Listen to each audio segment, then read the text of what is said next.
नमस्कार, आप सभी का स्वागत है यूथ अध्ययन के चैनल पे। देखिए एक बार फिर से मैं आप सभी के बीच इंडियन ज्योग्राफी का एक नया विषय भारत के पर्वत लेकर आया हूं। देखिए इसमें हम सबसे पहले देखने वाले हैं अरावली पर्वत श्रृंखला की। अगर बात की जाए भारत के पर्वत की तो सबसे पहले अरावली पर्वत श्रृंखला की बात की जाएगी। और अगर अरावली पर्वत श्रृंखला की बात करें तो ये गुजरात से लेकर राजस्थान और राजस्थान से लेकर हरियाणा तक फैली हुई है। लेकिन अगर बात की जाए इसका जो 80% जो भाग है कहाँ पर है, राजस्थान में स्थित है। तो मोस्ट इंपॉर्टेंट क्वेश्चन बहुत बार परीक्षाओं में पूछा गया है कि किन किन राज्यों में फैली है अरावली पर्वत श्रृंखला।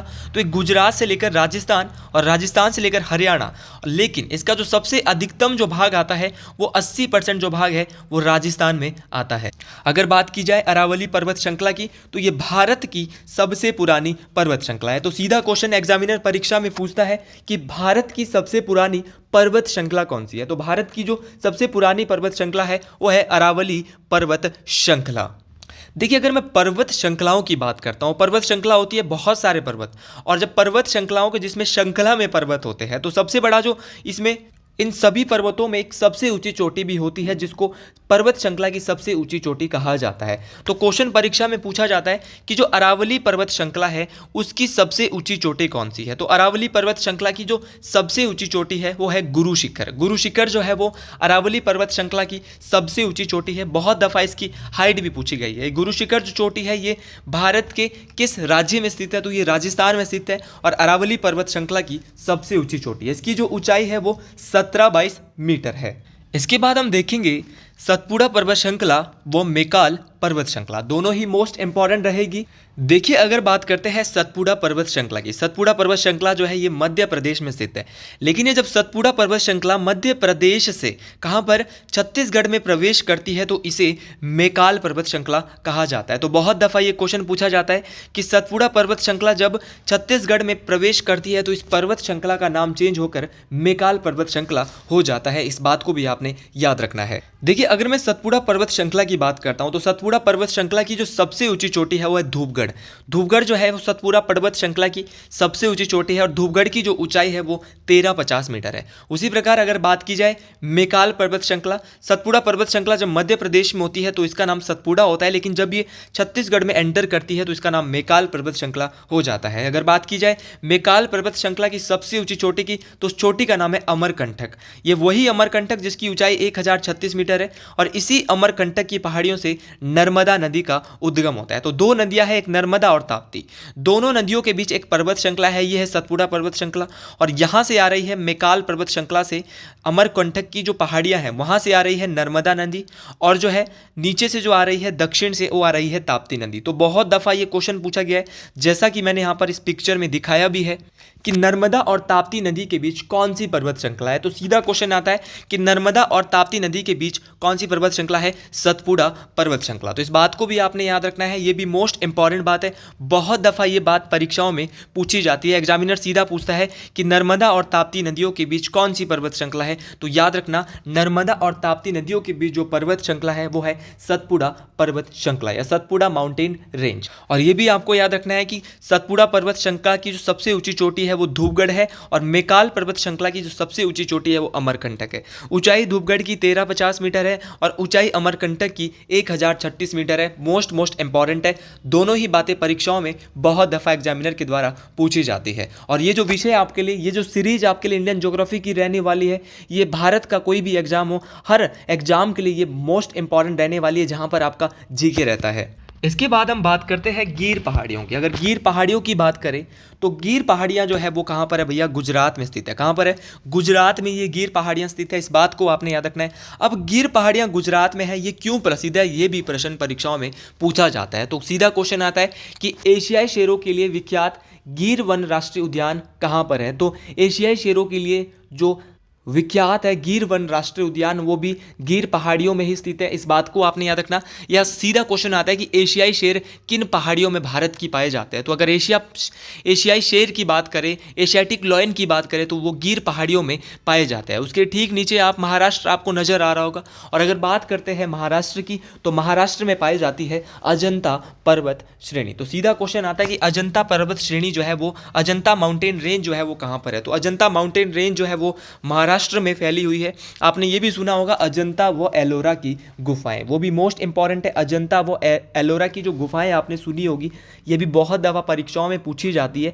तो अजंता व एलोरा की गुफाएं जहाँ पर है, वहीं पर जो है अजंता पर्वत श्रेणी भी स्थित है। देखिए, अभी इससे पहले हमने बात की थी मध्य भारत की, और अब बात करते हैं दक्षिण भारत की। दक्षिण भारत में दो प्रकार के घाट है, एक पश्चिमी घाट है और दूसरा पूर्वी घाट है। आपको यहाँ पर दिख भी रहे होंगे, मैंने बनाए हैं, बहुत ही सुंदर पीपीटी आपके लिए बनाई गई है। आप इस सीरीज को लगातार देखिए, ये सीरीज आपके लिए मोस्ट इंपॉर्टेंट रहने वाली है। देखिए, जो यहाँ पे पश्चिम की तरफ है, इनको पश्चिमी घाट कहेंगे, और जो पूरब की तरह है, इनको पूर्वी घाट कहेंगे। पश्चिमी घाट को बहुत दफ़ा एनसीईआरटी के किताबों में भी दिया है और परीक्षाओं में भी पूछा गया है कि पश्चिमी घाट को अन्य किस नाम से जाना जाता है, तो इसको सह्याद्री पर्वत के नाम से जाना जाता है, और पूर्वी घाट को जो है वो महेंद्रगिरी पर्वत के नाम से जाना जाता है। तो इस दोनों ही बातों आपको आपने याद रखना है कि जो आपका पश्चिमी घाट है उसे सह्याद्री पर्वत कहा जाता है, और पूर्वी घाट को जो है वो महेंद्रगिरी पर्वत कहा जाता है। अब आपको याद रखना है कि पूर्वी घाट और पश्चिमी घाट दोनों आकर जहां मिलते हैं, ये दोनों आकर जहां मिलते हैं वहां पर कौन सी पर्वत श्रृंखला है, सीधा क्वेश्चन परीक्षाओं में पूछा गया है। तो याद रखना, पूर्वी घाट और पश्चिमी घाट, सह्याद्री पर्वत और महेंद्रगिरी पर्वत दोनों आकर जहां मिल रहे हैं वहां पर एक पर्वत श्रृंखला है, और उस पर्वत श्रृंखला का नाम है नीलगिरी पर्वत श्रृंखला। तो सीधा क्वेश्चन आता है कि किस श्रेणी में आकर पूर्वी घाट और पश्चिमी घाट मिलते हैं, तो याद रखना कहां पर मिल रहे हैं, नीलगिरी पर्वत श्रृंखला में भैया मिल रहे हैं। मोस्ट इंपॉर्टेंट क्वेश्चन है। अब नीलगिरी पर्वत श्रृंखला की बात हो रही है, अगर नीलगिरी पर्वत श्रृंखला की बात करें, यहां से भी क्वेश्चन बहुत ज्यादा परीक्षाओं में देखने को मिलते हैं। तो नीलगिरी पर्वत श्रेणी की सबसे ऊंची चोटी डोडा बेटा है, जो कि दक्षिण भारत की भी दूसरी सबसे ऊंची चोटी है। अब ध्यान से सुनना है आपने इस बात को कि जो नीलगिरी पर्वत श्रृंखला जो आपको यहां पर दिख रही है, जहां पर पूर्वी घाट और पश्चिमी घाट दोनों आकर मिलते हैं, उसकी जो सबसे ऊंची चोटी है वो कौन सी है, डोडा बेटा। और डोडा बेटा की जो हाइट यहाँ पर दिखाई जा रही है वो कितनी है, 26 से 37। कितनी है, 26 से 37 मीटर हाइट है किसकी, डोडा बेटा चोटी की। और ये डोडा बेटा जो है वो पूरे दक्षिण भारत की दूसरी, कौन सी भैया, दूसरी सबसे ऊंची चोटी है। इस बात को भी आपने याद रखना है, मोस्ट इंपॉर्टेंट ये रहने वाली है। उसी प्रकार जिस प्रकार नीलगिरी पर्वत श्रृंखला दक्षिण में है, उसी प्रकार ठीक नीचे आपको यहाँ पर दिख रही होगी नीलगिरी पर्वत श्रृंखला के नीचे अन्नामलाई पर्वत श्रेणी। तो अन्नामलाई अगर पर्वत श्रेणी की बात करें, या इसको अनामुड़ी भी कहा जाता है, तो अन्नामलाई जो पर्वत श्रृंखला है, इसकी जो सबसे ऊंची चोटी है, इसकी जो सर्वोच्च चोटी है, उसका क्या नाम है, ये भी सीधा क्वेश्चन परीक्षाओं में एग्जामिनर के द्वारा पूछा जाता है। तो अगर बात करते हैं अन्नामलाई पर्वत श्रृंखला की सर्वोच्च चोटी की, तो अन्नामलाई पर्वत श्रृंखला की जो सर्वोच्च चोटी है वो है अनाईमुड़ी। क्या नाम है, अनाईमुड़ी। इसको अन्नामुदी के नाम से भी जाना जाता है। किस नाम से, अन्नामुदी के नाम से भी इसको जाना जाता है। और अगर अनाईमुड़ी की मैं बात करता हूं तो ये पूरे दक्षिण भारत की दूसरी कौन सी है, डोडा बेटा। लेकिन दक्षिण भारत की सबसे ऊंची चोटी कौन सी है, अनाईमुड़ी है। कौन सी है भैया, अनाईमुड़ी। इस बात को भी आप याद रखें, ये भी मोस्ट इंपॉर्टेंट बात रहने वाली है कि जो अनाईमुड़ी चोटी है वो दक्षिण भारत की सर्वोच्च चोटी है। लेकिन क्वेश्चन पूछने वाला क्वेश्चन ये पूछता है कि ये किस पर्वत श्रृंखला में स्थित है। तो मैंने आपको बता दिया ये अन्नामलाई पर्वत श्रृंखला। तो अनाईमुड़ी जो चोटी है, जो कि दक्षिण भारत की सबसे ऊंची चोटी है, ये अन्नामलाई पर्वत श्रृंखला पर स्थित है। नाम है अनाईमुड़ी, या इसको अन्नामुदी भी कहा जाता है। और दूसरी सबसे ऊंची चोटी है डोडा बेटा, जो कि नीलगिरी पर्वत श्रेणी में स्थित है। आपको समझ आ रहा होगा कि जो पर्वत श्रेणी होती है वो बहुत सारे पर्वत होते हैं, और उन पर्वतों में जो एक सबसे ऊंची चोटी होती है वो उस पर्वत श्रेणी की सबसे ऊंची चोटी मानी जाती है। उसी प्रकार हम यहाँ पर मैक्सिमम बार एक क्वेश्चन पूछा जाता है कि इलायची की पहाड़ियां मुख्यतः किस राज्य में स्थित है। तो अगर इलायची की पहाड़ियों की बात करें, आपको यहाँ पे एक राज्य दिख रहा है नीचे, और वो राज्य है केरल। इलायची की जो पहाड़ियां हैं वो मुख्यतः केरल राज्य में, किस राज्य में पाई जाती है, मुख्यतः ये पहाड़ियां जो है वो भारत के केरल राज्य में पाई जाती है। इस बात को आपने याद रखना है, मोस्ट इंपॉर्टेंट बात है। सीधा क्वेश्चन बहुत बार पूछा गया है कि भारत के किस राज्य में इलायची की पहाड़ी स्थित है। लास्ट में मैं आपको मॉक टेस्ट भी करवाने वाला हूँ। अगर आप हमसे नोट्स लेना चाहते हैं किसी भी विषय के, वो हमारे पास हैंड रिटन बिल्कुल तैयार है। आप हमारे इस नंबर से कांटेक्ट कर सकते हैं। आप किसी भी सब्जेक्ट के जीके के नोट्स लेना चाहते हैं, इंग्लिश के लेना चाहते हैं, हिंदी ग्रामर के लेना चाहते हैं, या आप हमारे बैचेस को भी लेना चाहते हैं, जिसमें हमारे बैचेस जो है हिमाचल लेवल में, इंडिया लेवल में हर एक बैच हमारे पास जो है, आप हमसे इस नंबर पे कांटेक्ट करके पूछ सकते हैं। ये हमारा नंबर है, इस नंबर पे आप कांटेक्ट कर सकते हैं। देखिए, अगर इलायची की पहाड़ियों की बात करें तो मुख्यतः ये तो केरल में है, लेकिन ये किस लिए प्रसिद्ध है, तो ये मशहूर होगी, जिसका नाम ही इलायची की पहाड़ियाँ है, तो मशहूर है ये किसके लिए, कॉफ़ी के लिए। तो याद रखना इलायची के लिए काफ़ी मशहूर है, इलायची के लिए काफ़ी मशहूर है ये, इस बात को आपने याद रखना है। तो याद रखना नीलगिरी पर्वत श्रेणी, अन्नामलाई की पहाड़ियाँ और इलायची की पहाड़ियाँ, तीनों के तीनों जो है वो दक्षिण में है। इसके बाद बात करता हूँ मैं पूर्वी भारत की। अगर मैं पूर्वी भारत की बात करता हूँ, चाहे मेघालय है, चाहे नागालैंड है, चाहे मिजोरम है, चाहे अरुणाचल प्रदेश है, ये बहुत ही आसान है, यहाँ से भी परीक्षाओं में बहुत ज़्यादा क्वेश्चन बनते हैं। देखिए अगर यहाँ की बात की जाए, अगर मेघालय की बात की जाए, तो मेघालय में जो है वो 4 पहाड़ियाँ आपको याद रखनी है, और इन पहाड़ियों के नाम है गारो, खासी और जयंतिया। तो गारो पहाड़ियाँ, खासी और जयंतिया पहाड़ियाँ कहाँ पे है? मेघालय। आपको टिक याद रखना है, और उस टिक का नाम है कि गारो को खांसी आई जयंती के साथ। याद रखना क्या बोलेंगे? गारो को खांसी आई जयंती के साथ। कहाँ पर आई भैया? मेघालय में आई। ऐसे याद रखेंगे तो आपको याद हो जाएगा कि सर ने बोला था कि गारो को खांसी आई थी जयंती के साथ। कहाँ पर आई थी भैया? मेघालय में आई थी। तो गारो, खांसी और जयंतिया की जो पहाड़ियाँ हैं वो भारत के किस राज्य में स्थित है? तो याद रखना भैया मेघालय में स्थित है। उसी प्रकार अगर नागालैंड, देखो नागालैंड आ रहा है, और नागालैंड से नागा, याद रखना बहुत आसान है। नागालैंड से क्या बोलेंगे? नागा पहाड़ियाँ। तो नागा पहाड़ियाँ कहाँ पे? तो नागा पहाड़ियाँ जो है वो कहाँ पे? नागालैंड में। उसी प्रकार जिस प्रकार हमने नागालैंड से नागा बनाया, उसी प्रकार मिजोरम से मिजो पहाड़ियाँ। बहुत आसान है, सीधा क्वेश्चन परीक्षाओं में पूछा जाता है कि मिजो पहाड़ियाँ भारत के किस राज्य में स्थित है। तो अगर बात की जाए मिजो पहाड़ियों की, तो ये भारत के मिजोरम राज्य में स्थित है। अगर बात की जाए अरुणाचल प्रदेश की, तो अरुणाचल प्रदेश की मैं बात करता हूँ, तो यहाँ पे डाफला और मिश्मी। तो डाफला और मिश्मी की जो पहाड़ियाँ हैं वो कहाँ पर है? तो ये अरुणाचल प्रदेश में, भारत के अरुणाचल प्रदेश में स्थित है। इस बात को आपने याद रखना है। तो मेघालय में हमने देखा गारो को खांसी आई जयंती के साथ मेघालय में, तो गारो, खांसी और जयंतिया की पहाड़ियाँ मेघालय में है। नागालैंड से आगे नागा आ रहा है, तो इसमें नागा पहाड़ियाँ है। मिजो पहाड़ियाँ, मिजोरम है तो मिजो पहाड़ियाँ आ रहा है, इस बात को आपने याद रखना। और अरुणाचल प्रदेश की मैं बात करता हूँ, तो इसमें डाफला और मिश्मी आता है। तो ये भी आपको याद रखना है, ये मोस्ट इंपॉर्टेंट है, परीक्षाओं में ये आपको बहुत काम आने वाला है। उसी प्रकार हमने दक्षिण भारत की यहाँ पर 2 चीज़ें जो है यहाँ पे मिस कर दी थी। एक था लक्षद्वीप समूह और दूसरा था अंडमान और निकोबार। यहाँ से भी बहुत दफ़ा क्वेश्चन पूछ लिए जाते हैं। अगर बात करते हैं लक्षद्वीप समूह की सर्वोच्च चोटी की, तो लक्षद्वीप समूह की जो सर्वोच्च चोटी है वो है नारचो। देखिए नाचे कहाँ के लोग, याद रखना भैया, लक्षद्वीप के लोग बहुत डांस करते हैं, नाचते हैं भाई, डांस करते हैं, नाचते हैं। तो याद रखना वहाँ पर चोटी कौन सी है? नारचो है। कौन सी है? नारचो। और नारचो की जो हाइट है वो कितनी है भैया? 752 मीटर। कितनी है? 752 मीटर हाइट है। लक्षद्वीप की जो सर्वोच्च चोटी है, याद रखना है, सबसे ऊंची चोटी है, जिसका नाम है नारचो। उसी प्रकार अंडमान और निकोबार, अगर अंडमान और निकोबार की बात की जाए, तो अंडमान और निकोबार द्वीप समूह की जो सबसे ऊंची चोटी है उसका नाम है सैडल पीक। याद रखना भैया, मोस्ट इंपॉर्टेंट है कि जो सैडल पीक है वो कहाँ की सबसे ऊंची चोटी है। तो सैडल पीक की अगर बात की जाए तो ये सबसे ऊंची चोटी है अंडमान और निकोबार द्वीप समूह की, इस बात को आपने याद रखना है। और सैडल पीक की जो ऊंचाई है वो 700 सेंटीमीटर है। नारचो की जो ऊंचाई है वो कितनी है? 752 मीटर है। तो इस बात को भी आपने याद रखना है, ये भी मोस्ट इंपॉर्टेंट बात है, परीक्षाओं में काम आने वाली बात है। लक्षद्वीप के लोग नाचे थे तो वहाँ की सबसे ऊंची चोटी नारचो थी, जिसकी ऊंचाई 752 मीटर थी। अंडमान और जो निकोबार द्वीप समूह है उसकी सबसे ऊंची चोटी जो है वो सैडल पीक थी। तो आपको ये था हमारा थ्योरी सेक्शन के बाद हम जाएंगे कुछ क्वेश्चंस में।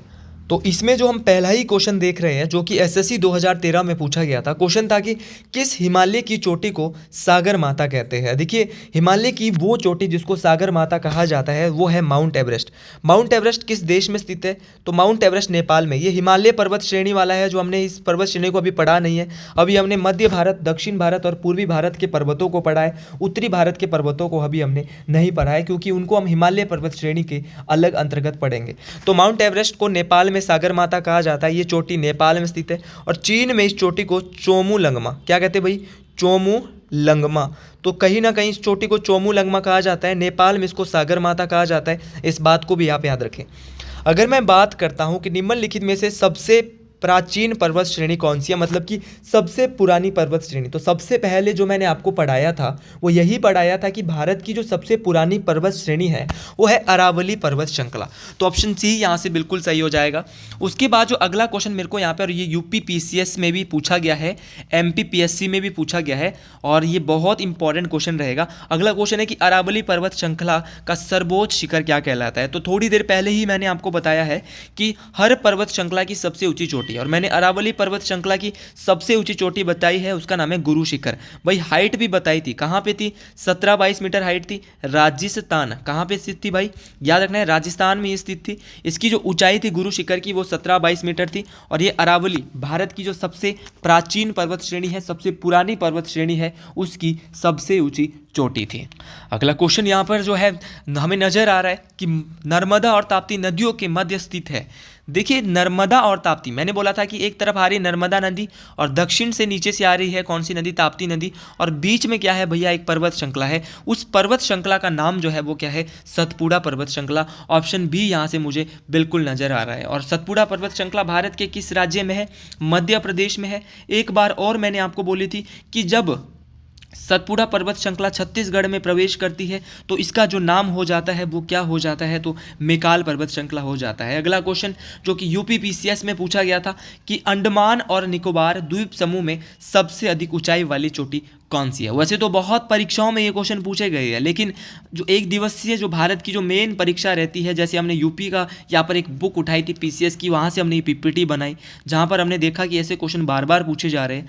तो अंडमान और निकोबार द्वीप समूह में सबसे अधिक ऊंचाई वाली चोटी कौन सी है। तो अगर बात की जाए अंडमान और निकोबार द्वीप समूह की सबसे ऊंचाई वाली चोटी, तो भैया सैडल पीक है, अभी थोड़ी देर पहले बताई थी, ऊंचाई बताई थी 737 मीटर। अगला क्वेश्चन यहाँ पर कि गुरु शिखर चोटी किस राज्य में स्थित है। तो गुरु शिखर जो है अभी बता चुका हूँ राजस्थान में है।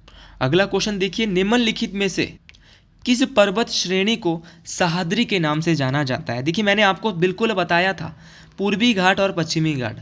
पूर्वी घाट और पर्वतीय जो पश्चिमी घाट है, पूर्वी घाट को जो है वो क्या कहा जाता है और पश्चिमी घाट को क्या कहा जाता है, बिल्कुल मैं आपको बता चुका हूँ। तो याद रखना है कि जो आपका सह्याद्री पर्वत है इसको किस नाम से जाना जाता है, तो इसको पश्चिमी घाट के नाम से जाना जाता है। तो ऑप्शन बी यहाँ पर बिल्कुल सही हो जाएगा कि सह्याद्री पर्वत को अन्य किस नाम से जाना जाता है, तो सह्याद्री पर्वत को जो है वो पश्चिमी घाट के नाम से जाना जाता है। तो ऑप्शन बी सही हो जाएगा। और महेंद्रगिरी पर्वत के नाम से किसको जाना जाता है, पूर्वी घाट को जाना जाता है। तो अगर आपको पश्चिमी घाट पता है तो आपको पूर्वी घाट भी पता होना चाहिए। ऑप्शन में सतपुड़ा दिया, ये मध्य प्रदेश में, अरावली भारत की सबसे पुरानी पर्वत श्रृंखला है। इन दोनों के बारे में हम पढ़ चुके हैं। अगला क्वेश्चन यहाँ पर दिया है कि पूर्वी घाट एवं पश्चिमी घाट। देखो सेम क्वेश्चन आया है कि जो पूर्वी घाट है और पश्चिमी घाट है ये दोनों आकर कहाँ मिलते हैं, बहुत दफ़ा बता चुका हूँ, ये दोनों आकर मिलते हैं नीलगिरी पहाड़ियों में। ऑप्शन बी इसका भी बिल्कुल सही है, बी में ही आंसर लगाए है। अगला क्वेश्चन बोल रहा है कि निम्न में से कौन सी दक्षिण भारत की सबसे ऊंची चोटी। अगर दक्षिण भारत की सबसे ऊंची चोटी की बात की जाए तो अनाईमुड़ी वही जो अन्नामलाई पर्वत श्रृंखला में स्थित है, ये पूरे दक्षिण भारत की सबसे ऊंची चोटी है। इस बात को भी आपने याद रखना है। आज के कुछ आखिरी क्वेश्चन की बात करते हैं कि गारो, खासी और जयंतिया। मैंने बोला था कि गारो को खासी आई थी, जयंती के साथ कहाँ पर आई थी भैया, मेघालय में। तो याद रखना गारो, खासी और जयंतिया की जो पहाड़ियाँ हैं वो कहाँ पर है भैया, मेघालय में स्थित है। इस बात को आप याद रखें। ऑप्शन ए यहाँ से बिल्कुल सही हो जाएगा। अगर बात की जाए अगले क्वेश्चन की, अगला क्वेश्चन बोल रहा है गिर पहाड़ियाँ कहाँ पर है। भाई गिर पहाड़ियों की बात हो रही है तो गिर पहाड़ियाँ गुजरात में है। मैंने बताया था किसके लिए प्रसिद्ध है, एशियाई शेर। भाई कैसे शेर, ये भी पूछा जाएगा। तो एशियाई शेरों के लिए प्रसिद्ध भारत की जो है वो कौन सी है, कौन सी भैया, याद रखना गुजरात में है। कौन सी, गिर पहाड़ियाँ स्थित है। उसी प्रकार अजंता पहाड़ियाँ कहाँ पर है, तो अजंता की जो पहाड़ियाँ हैं वो महाराष्ट्र में है। और अजंता पहाड़ियाँ, अजंता की गुफाएं भी जो है वो भी कहाँ पे, महाराष्ट्र में है। तो आज के लिए इतना ही। अगर आपको ये वीडियो और ये कंटेंट पसंद आ रहा है तो लगातार इस सीरीज़ को मैं लगातार रखूँगा। आप कमेंट बॉक्स में एक बार यस सर बोल के दिखाएं। आज के लिए इतना ही। अगर सच में वीडियो अच्छी लगी है तो एक बार जरूर लिखें हर हर महादेव। आज के लिए इतना ही, हर हर महादेव। मिलते हैं बहुत जल्द अगले पार्ट 3 में।